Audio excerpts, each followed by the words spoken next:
Space Force just bought robot patrol dogs from a company who wants to put guns on them, while Hyundai is investing $400 million to make them smarter. Come with me if you want a Scooby snack.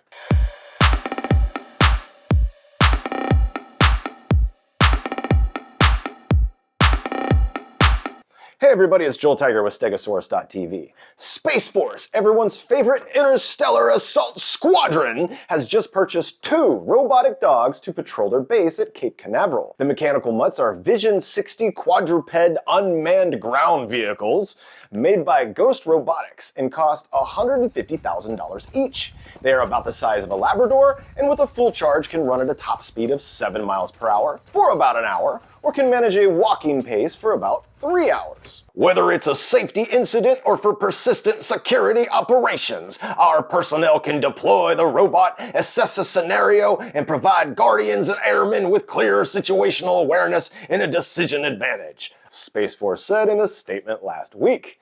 Cape Canaveral will be the 8th United States military base to purchase and use the Vision 60s, and the Department of Homeland Security is looking into adding them for Border Patrol operations.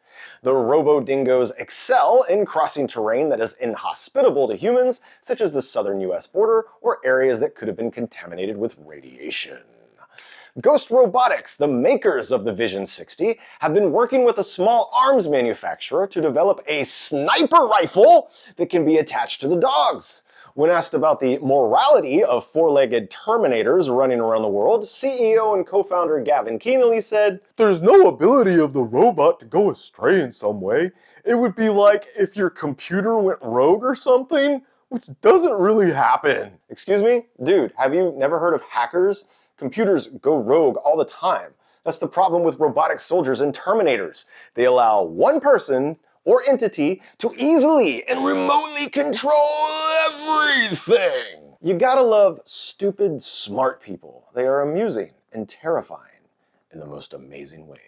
Mr. Kenneally graduated with a PhD from the University of Pennsylvania, and his mentor, longtime Professor Daniel Kodishek, is now speaking out publicly against him in his decision to arm the robotic dogs.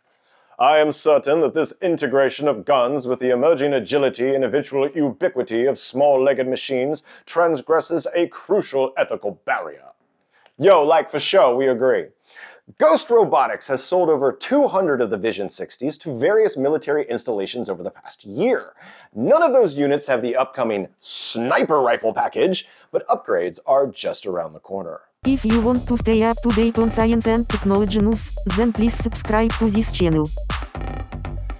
In other Skynet news, Boston Dynamics, who also makes robot dogs, is investing $400 million into a new AI institute. Boston Dynamics made a buzz last year with this video of their T800 prototype doing parkour.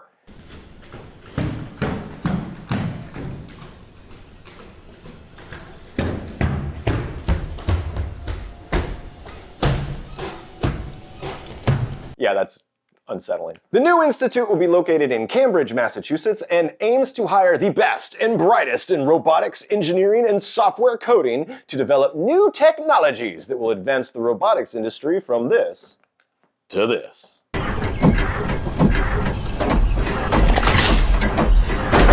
Now, Boston Dynamics has made no announcements about the weaponization of their products. It is important to note that the company has changed ownership 3 times in less than a decade. They are currently owned by Hyundai, and with past owners including SoftBank and Google. Each time a business is acquired by a new owner, that new owner has the ability to completely change the direction of the company. That includes its morals and ethics. At the moment, Hyundai and Boston Dynamics may be dedicated to creating mostly peaceful robots, but business is business, and if Hyundai decides to one day sell Boston Dynamics to another company, then who knows what will happen. Look at me. I'm the captain now. So, what's your opinion on this? Tell me, what do you think? I'm not a Luddite, but I get real Amish real quick when it comes to robots with guns. Now, I happen to be a fan of both, but I like them separate, not together. It's like chocolate and crab cakes, all right? 2 very wonderful things, just not at the same time.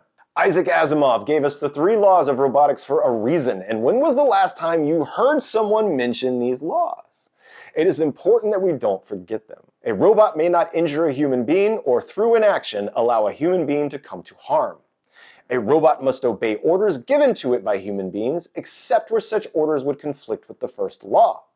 A robot must protect its own existence as long as such protection does not conflict with the first or second law.